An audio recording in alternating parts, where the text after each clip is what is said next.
সরকারি বাংলা কলেজ সমাজকর্ম বিভাগের সুপ্রিয় শিক্ষার্থীবৃন্দ, তোমরা আশা করি অনেক বেশি বেশি ভালো আছো। তোমাদের এই বৈশ্বিক মহামারীর মধ্যে আমাদের সাথে তোমরা আছো অনলাইন ক্লাসে, সেজন্য তোমাদের প্রত্যেককে অনেক অনেক স্বাগত জানাচ্ছি। আমি ডক্টর আহমেদ হাসান বাকার, সহকারী অধ্যাপক, সরকারি বাংলা কলেজ, ঢাকা। আজকের আমি তোমাদের সাথে থাকবো মাস্টার্স শেষ বর্ষের 18-19 শিক্ষার্থীদের সাথে। তো সুপ্রিয় শিক্ষার্থীবৃন্দ, আমি আশা করি তোমরা আমার সাথে থাকবে এবং আমার সাথে তোমাদের অভিজ্ঞতাগুলি শেয়ার করবে। আমার ক্লাসের কোনো বিষয় যদি তোমাদের বুঝতে সমস্যা হয়, তাহলে তোমাদের যে চ্যাট বক্স আছে সেখানে কমেন্টস করবে। আমি আমার অভিজ্ঞতা লব্ধ জ্ঞান দিয়ে তোমাদেরকে সেটা সলভ করার চেষ্টা করব। তো আমরা আজকে মাস্টার্স শেষ পর্বের তোমাদের যে নির্ধারিত রুটিন অনুযায়ী আজকের 7 জুন 2021 তারিখের ক্লাসে স্বাগত জানাচ্ছি। চলো আমরা আজকে মাস্টার্সের নির্ধারিত যে আমাদের কোর্সটি আছে সেটি আমরা দেখে নিই। সে পর্যন্ত আমি তোমাদের সাথে পড়াচ্ছিলাম সেটি হচ্ছে যে welfare for the child, youth and older person. Welfare for the child, youth and older person, সেটা হচ্ছে যে শিশু, যুব এবং প্রবীণ যে কল্যাণ। এটি আমাদের একটি কোর্স। কোর্স কোড হচ্ছে 312111, অর্থাৎ 31-21-11। এই কোর্সটি 2018-19 শিক্ষাবর্ষের। আর এই কোর্সের মধ্যে আমাদের যে চ্যাপ্টার 1, আজকে আমরা আলোচনা করব চ্যাপ্টার 1 সম্পর্কে। সেই চ্যাপ্টার 1-এর প্রথম অংশ সেটি হচ্ছে যে চাইল্ড ওয়েলফেয়ার বা শিশু কল্যাণ। এই অংশটি নিয়েই আমরা মূলত আজকে আলোচনা করব। আমাদের তো তোমরা সিলেবাস দেখেই হয়তো বুঝতে পারছো যে এই সিলেবাসটি 3টি কম্পোনেন্ট নিয়ে গঠিত। একটি হচ্ছে চাইল্ড, একটি হচ্ছে ইয়ুথ, আর একটি হচ্ছে ওল্ডার পারসন, অর্থাৎ একটি শিশু পার্ট, একটি যুবকদের পার্ট এবং একটি বৃদ্ধদের পার্ট। আমাদের সমাজে কিন্তু এই 3টি শ্রেণী বিদ্যমান, অর্থাৎ আমাদের যে মোট জনসংখ্যা তার হচ্ছে প্রায় আমাদের 35%। আমাদের যে পপুলেশন ডিভিডেন্ট যদি আমরা করি, 35% লোক কিন্তু শিশু এবং যুবক। 35% লোক 35% যুবক, আর শিশু আছে 30%, আর বাকিটা হচ্ছে আমাদের প্রবীণ শ্রেণীর লোকজন। তো সুতরাং এই 3টি অংশ নিয়ে আমাদের সমাজ। তো তাদের যদি ওয়েলফেয়ার বা কল্যাণ আমরা না করতে পারি, তাহলে আমরা আমাদের সমাজের কাঙ্ক্ষিত এবং আমাদের যে লক্ষ্য সেটি আমরা পূরণ করতে পারবো না। আমাদের যে এসডিজি গোল আছে, মিলেনিয়াম ডেভেলপমেন্টের যে গোলগুলি আছে, সাস্টেনেবল ডেভেলপমেন্টের যে গোলগুলি আছে, সেই এসডিজি বাস্তবায়নের জন্য আমাদের শিশু, যুবক এবং প্রবীণদের যদি আমরা কল্যাণ না করতে পারি, তাহলে আমাদের যে বাংলাদেশের রূপকল্প ভিশন 2041 এবং ভিশন 30, এইটি আমরা বাস্তবায়ন করতে পারবো না এবং আমরা একটি মধ্যমায়ের দেশের সাস্টেন করতে পারবো না। সুতরাং শিশুদের কল্যাণ এবং শিশুদের যে শুভকামনা, এটি কিন্তু সব সময় প্রত্যেকটি জাতি রাষ্ট্রেরই থাকে। তো আমরা চলো আজকে আলোচনা করব চাইল্ড ওয়েলফেয়ার। এই জিনিসটি কি? চাইল্ড ওয়েলফেয়ার হচ্ছে যে শিশু। তো আমি আরেকটি জিনিস বলে নিই যে শিশু কারা। শিশু হচ্ছে যে আইনের মাধ্যমে গঠিত একটি বয়সের দ্বারা নির্ধারিত বয়সকেই শিশু বলা হয়। কোনো কোনো দেশের শিশু যারা 13 বছর, কোনো দেশে 14 বছর। আমাদের অনেক আইনে আছে 16 বছর, কিছু আইনে আছে 18 বছর। তো সাধারণত আমরা 18 বছরের নিচে বিশেষ করে 7 থেকে 16 বছর বা 7 থেকে 18 বছরের মানুষদেরকে আমরা সাধারণত শিশু বলেই চিহ্নিত করি। শিশুরা কিন্তু বড়দের থেকে একটু আলাদা। তাদের আইন, তাদের প্রোটেকশন, তাদের অধিকার, তাদের বিচার, সাজা সবকিছু কিন্তু একটু ভিন্ন টাইপের। সুতরাং তাদেরকে আমরা যদি প্রোটেক্ট করতে পারি তাহলে আমরা সুন্দর একটি জাতি পাবো। তো বলা হয় যে শিশুর পিতা ঘুমিয়ে আছে সব শিশুদের অন্তরে। এটার অর্থ হচ্ছে যে আজকের শিশু হচ্ছে আগামী দিনের ভবিষ্যৎ। তো ভবিষ্যৎকে যদি আমরা বিনির্মাণ বর্তমানে না করতে পারি তাহলে কিন্তু আমরা একটি ভালো জাতি আশা করতে পারি না। তো চলো আমরা দেখে নিই একটি ভালো একটি সংজ্ঞা, যে তোমার শিশু কল্যাণের একটি সংজ্ঞা। এটা হচ্ছে প্রদান করেছেন ডক্টর আলী আকবর। উনি বলছেন যে child welfare refers to care and protection based on the child before and after birth, during infancy and from pre school to adolescence. একদম ক্লিয়ার একটি সংজ্ঞা।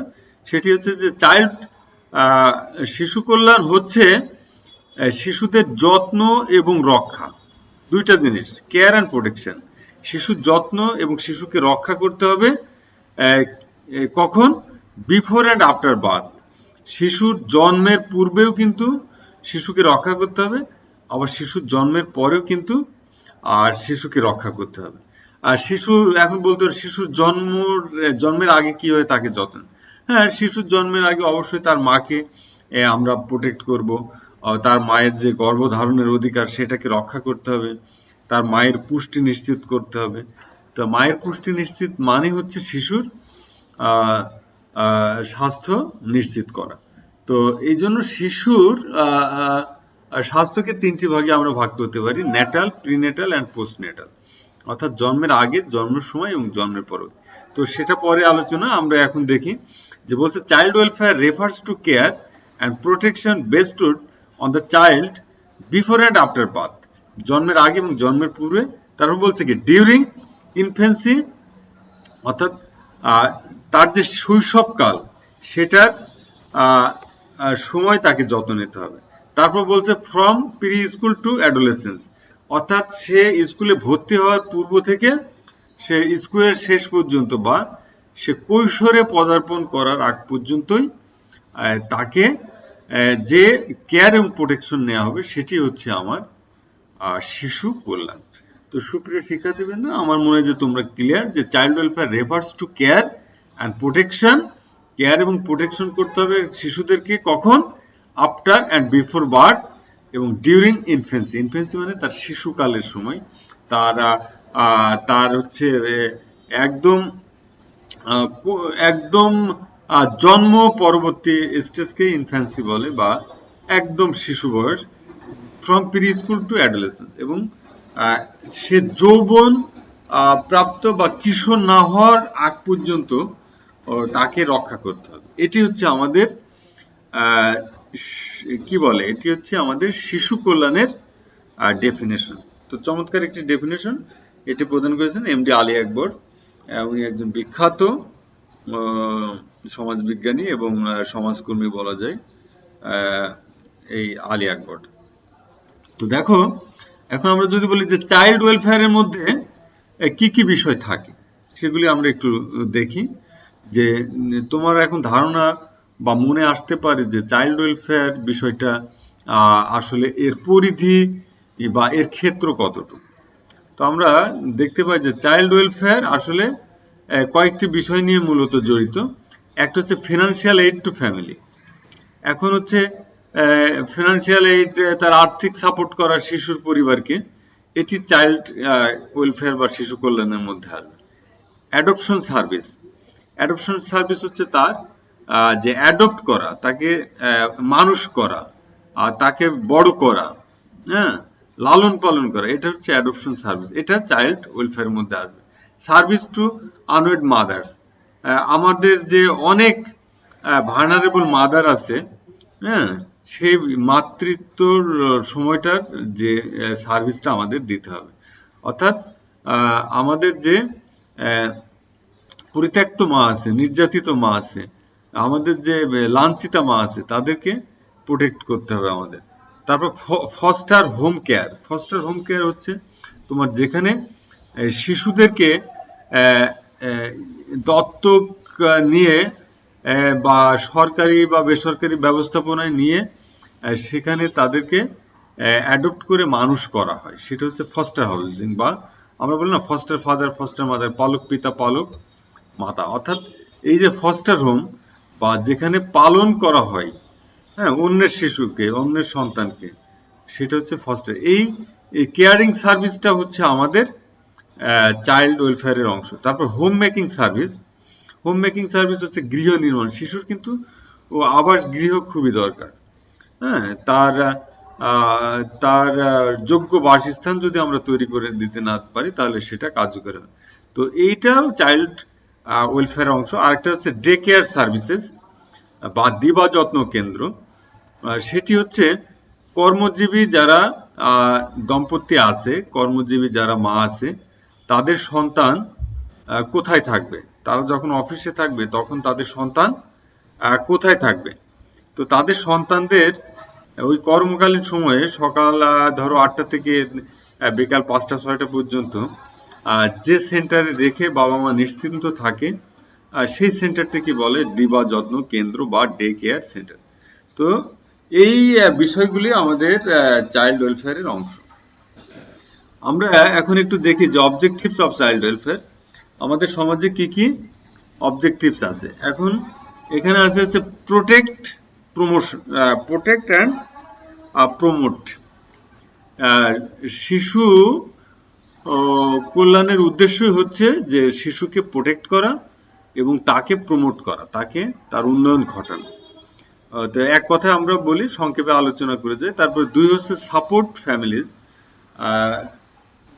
শিশু কল্যাণের অন্যতম একটি উদ্দেশ্য হচ্ছে যে ওই শিশুর পরিবারকে সাপোর্ট করা। কোন শিশু? যে শিশু ভার্নারেবল হবে, যে শিশু সাহায্যের প্রয়োজন, যে শিশু রাষ্ট্র বা সমাজ কর্তৃক সাহায্য চাই, সেই সব শিশুদের পরিবারকে আমাদের যদি সাপোর্ট করি তাহলে আমাদের চাইল্ড ওয়েলফেয়ারের অবজেক্টিভস বাস্তবায়ন হবে। এরপরে আমাদের একটি অংশ আছে যে চাইল্ড নিডস। চাইল্ড নিডস বা শিশুর যে চাহিদা। সরি, একটু আমি পানি খাই।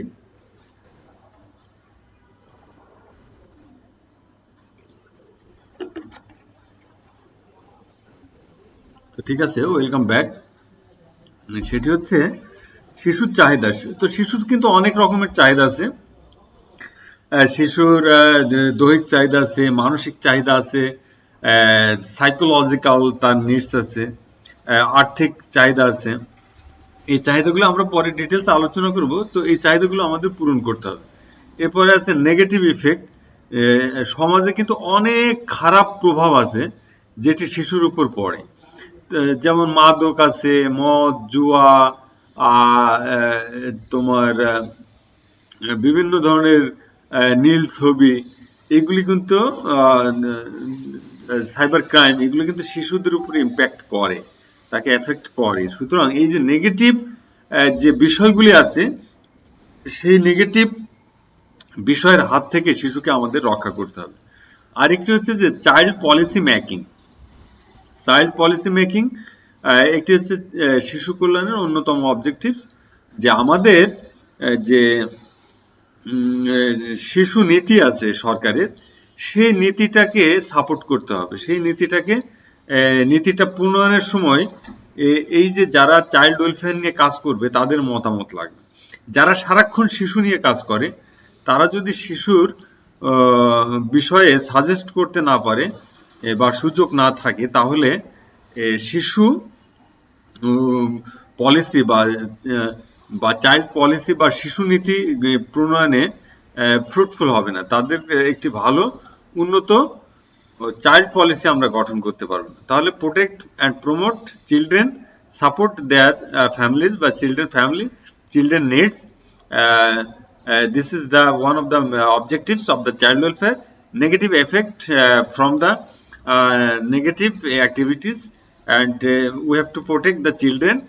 And finally, child policy making, support to child policy making. This is all the objectives of child welfare. Please আমরা next slide দেখি। সেটি হচ্ছে the characteristics of child welfare, যে শিশুর যে কল্যাণ আমরা করব, শিশু কল্যাণের বৈশিষ্ট্যগুলি কি কি, সেটি একটি ইম্পর্টেন্ট প্রশ্ন অনেক সময় থাকে, যে শিশু কল্যাণ কি, শিশু কল্যাণের অবজেক্টিভস এবং বৈশিষ্ট্য বা লক্ষ্য উদ্দেশ্য লেখো। এটি কিন্তু আমাদের পরীক্ষায় আসে, বি কেয়ারফুল। তো অ্যান্ড প্লিজ নোট ডাউন। তো ফার্স্ট ক্যারেক্টারিস্টিক্স হচ্ছে যে এ ফিল্ড অফ সার্ভিসেস। তো শিশু কল্যাণ হচ্ছে আমাদের এই যে সেবা দেওয়ার একটি ফিল্ড, সেবা দেওয়ার একটি ক্ষেত্র।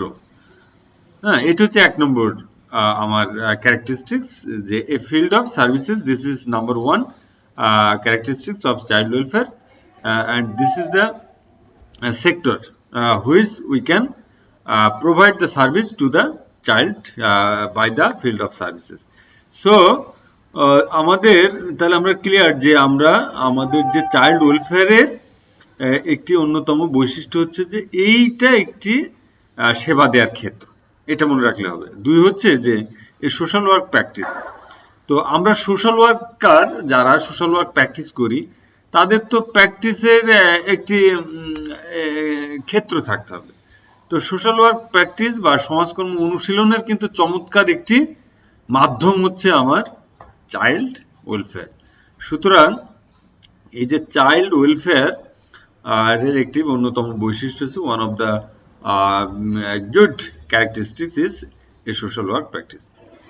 Number three, the application of knowledge and skill to problem of child. আমরা যে আমাদের সমাজকর্মের জ্ঞান এবং দক্ষতা, এই দক্ষতাকে কোথায় প্রয়োগ করতে পারি? To solve the problem of child. আমরা শিশুর সমস্যা সমাধানে আমাদের সমাজকর্মের জ্ঞান বা চাইল্ড ওয়েলফেয়ারের যে জ্ঞান, সেটা আমরা এখানে অ্যাপ্লিকেশন করতে হবে। এটা হচ্ছে আমরা একটা বৈশিষ্ট্য, যে চাইল্ড ওয়েলফেয়ারের বৈশিষ্ট্য হচ্ছে যে সমাজকর্মের জ্ঞান এবং দক্ষতাকে শিশুর সমস্যায় প্রয়োগ করা। আর 4 নম্বর বৈশিষ্ট্য হচ্ছে enhancement of social functioning of children. একটি শিশুকে সামাজিকীকরণ করা, একটি শিশুকে সমাজের সাথে খাপ খাইয়ে দেওয়ার জন্য তার যে সামাজিক রোল বা সামাজিক যে কার্যাবলী, সেটাকে গতিশীল করা, এনহ্যান্সমেন্ট করা, বৃদ্ধি করা। এই বৃদ্ধি করার কাজটা চাইল্ড ওয়েলফেয়ার চমৎকার ভাবে করে থাকে। তো এটি হচ্ছে আমাদের একটি বৈশিষ্ট্য। তো আর বইয়ে কিন্তু অনেক বৈশিষ্ট্য আছে, অনেক কার্যক্রম আছে, তোমরা দেখে নিবে। তাহলে আমার মনে হয় যে আরো কিছু ক্যারেক্টারিস্টিক্স আমরা বের করতে পারবো। তো আমি তোমাদেরকে জাস্ট স্যাম্পল হিসাবে 4টি খুব ইম্পর্টেন্ট ক্যারেক্টারিস্টিক্স নিয়ে আলোচনা করলাম। তো এরপরে চলো আমরা দেখি, এরপরে আমাদের সম্ভবত শেষ আজকের চাইল্ড ওয়েলফেয়ারের যে টপিক, সেই টপিকের শেষ ধাপ হচ্ছে যে এলিমেন্টস অফ চাইল্ড ওয়েলফেয়ার বা basic components, basic factors of child welfare in Bangladesh or in the world. And now the first element of child welfare is enlightened parenthood. Enlightened parenthood means your parents is very vulnerable. Your parents must be enlightened, must be strengthening, and we have to support him or her or them by the child welfare. তো এটি হচ্ছে যে আমাদের 1 নম্বর উপাদান, যে enlightened parenthood. আমাদের যে পিতামাতা আছে যারা, প্যারেন্টসহুড, তাদেরকে আমাদের আলোকিত করতে হবে, তাদেরকে আমাদের শক্তিশালী করতে হবে। আমি যদি শিশুর পিতামাতাকে যদি কেয়ার না করি, খালি শিশুর দিকে মন দিই, তাহলে শিশুর কিন্তু প্রপার ডেভেলপমেন্ট হবে না। তো সময় কম, আমি একটু তাড়াতাড়ি পড়ে যাই।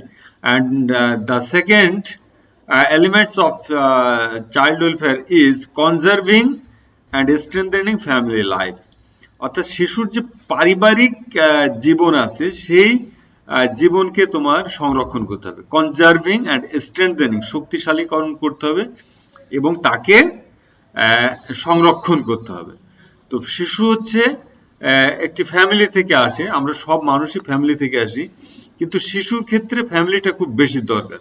শিশু ছোট থাকে, তার জীবন রক্ষার জন্য পারিবারিক আদর, যত্ন, স্নেহ, মায়া, মমতা খুবই খুবই দরকার। এই জন্য তার ফ্যামিলি লাইফটাকে কনজার্ভিং এবং স্ট্রেংথেনিং করতে হবে। Number 3 of the child welfare elements is economic security. Economic security must be strengthened to the child, because the economic crisis is economic crisis mostly affected to the child. তো এই যে economic যে আমাদের যে crisis আছে বা নিরাপত্তাহীনতায় যে শিশু ভোগে, তার খাবার, তার দুধ, তার যে জামা কাপড়, পোশাক, তার বিনোদন, সবকিছুর জন্যই সে কিন্তু পরিবারের উপর নির্ভরশীল, প্যারেন্টসের উপর নির্ভরশীল। সুতরাং তার ইকোনমিক সাপোর্টের জন্য আমাদের তার লেখাপড়া করতেও কিন্তু অনেক খরচ আছে। সুতরাং তাকে যদি আমরা স্কুলে লেখাপড়ার খরচ দিতে পারি, তার যদি রেশন দিতে পারি, শিশু ভাতা দিতে পারি, তার যদি আর্থিক যদি সিকিউরিটি আমরা মেনটেন করতে পারি, তাহলে অবশ্যই আমাদের ওয়েলফেয়ারটা ভালো হবে। তো এটি একটি উপাদান। এরপর এডুকেশন। এডুকেশন বা শিক্ষা কিন্তু শিশুর একটি মৌলিক অধিকার। আমরা জানি যে শিশুর বেসিক রাইটস বা নিডস হচ্ছে 5টি। সেটি হচ্ছে কি 5টি বা 6টি। সেটি হচ্ছে যে খাদ্য, বস্ত্র, অন্ন, খাদ্য, বস্ত্র, বাসস্থান, শিক্ষা, চিকিৎসা, বিনোদন। তো এর মধ্যে শিক্ষা একটি মৌলিক অধিকার। শিক্ষা অবশ্যই শিশুকে দিতে হবে এবং সেটি তার রাইট। এরপর হচ্ছে রিক্রিয়েশনাল ফ্যাসিলিটিস বা আমার কি বলে, এটি হচ্ছে সাংস্কৃতিক বা বিনোদনগত যে সুবিধা, সেটি শিশুকে দিতে হবে।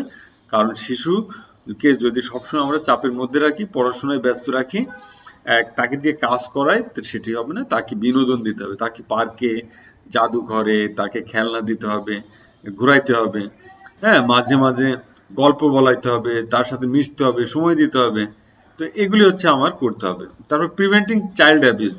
আমাদের সমাজে বা পৃথিবীতে কিন্তু শিশু নির্যাতন হয়, শিশুদের কিন্তু অ্যাবিউজ করা হয়, শিশুদেরকে যৌন হয়রানি করা হয়, বিভিন্নভাবে তাদেরকে শারীরিক টর্চার করা হয়। সুতরাং সেগুলি থেকে তাদেরকে রক্ষা করে। তারপর special services for children and special need. তো আমাদের সমাজে কিছু স্পেশাল সার্ভিসেস দেয়া হয় বিশেষ শিশুদের জন্য। তারা কারা? তারা হচ্ছে বুদ্ধি প্রতিবন্ধী শিশু, অটিজম, তোমরা জানো যে সমস্ত শিশু মানসিক প্রতিবন্ধী, তাদেরকে আমরা বা শারীরিক প্রতিবন্ধী, অন্ধ, বোবা, কানা, খোড়া, বুদ্ধি প্রতিবন্ধী, অটিজম, এই ধরনের শিশুদেরকে আমাদের কিন্তু বিশেষ সার্ভিস দিতেই হবে।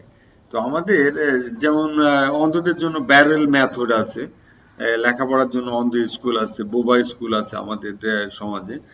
আমাদের অটিস্টিক বা অটিজমের জন্য এখন অনেক খরচ করা হচ্ছে রাষ্ট্র পর্যায় থেকে, বরাদ্দ আছে প্রচুর, এবং অটিস্টিক শিশুরা অনেক উপকার হচ্ছে এর থেকে। সারা ওয়ার্ল্ড জাতিসংঘ এখন অটিজম দিবস পালন করছে।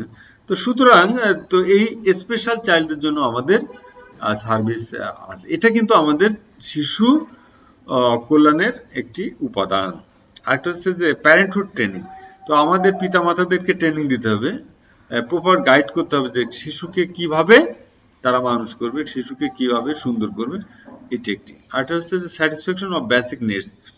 আমাদের শিশুদের যে বেসিক নিড আছে, খাদ্য, বস্ত্র, বাসস্থান, শিক্ষা, চিকিৎসা, বিনোদন, এই জিনিসগুলোকে কিন্তু তাদের দিতেই হবে, তাদেরকে আমাদের স্যাটিসফাই করতেই হবে। তো স্যাটিসফাই করলে কি হবে, যে তারা সুন্দরভাবে মানুষ হবে। জন্ম হোক যথাযথ, কর্ম হোক ভালো। অর্থাৎ শিশু যেভাবে জন্মগ্রহণ করুক না কেন, তার যেন কর্মটা ভালো হয় বা ভবিষ্যৎটা ভালো হয়। ভবিষ্যৎ ভালো হওয়ার জন্য তার বেসিক নিড অবশ্যই আমরা মেনটেন করব।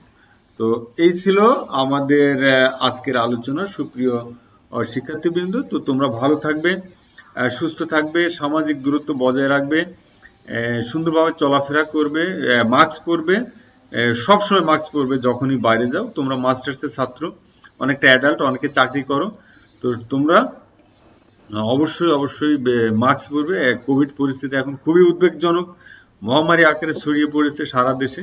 তো সুতরাং এই সময়টাকে খুবই কেয়ারফুলি চলতে হবে, সেই প্রত্যাশা ব্যক্ত করে তোমাদের সকলকে ধন্যবাদ জানিয়ে আজকে আমাদের অনলাইন ক্লাস থেকে আমরা বিদায় নিচ্ছি। আগামী বৃহস্পতিবারে ইনশাল্লাহ আবার দেখা হবে। তো সেই প্রত্যাশা ব্যক্ত করে তোমাদের সুন্দর সুস্বাস্থ্য কামনা করে আজকের মতো আমরা বিদায় নিচ্ছি। আল্লাহ হাফেজ।